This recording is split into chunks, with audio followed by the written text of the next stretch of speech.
As long as God is with you, nothing will stop your blessing.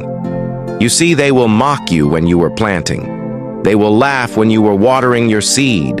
They walked away when your life looked dry and empty. You cried in secret. You worked in silence. People thought your struggle was useless. But what they didn't know is God was watching. He saw your tears. He saw your pain. He saw how you stayed faithful even when it didn't make sense.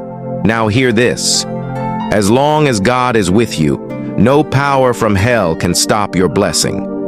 You will eat the fruit of your labor, not another person, not fake friends. The same ground you cried over will produce your joy. The same place they abandoned you will become your celebration ground. They can't stop what God has ordained, because God is with you, and that's enough. Drop amen if you receive this message and join our community for more. God bless you.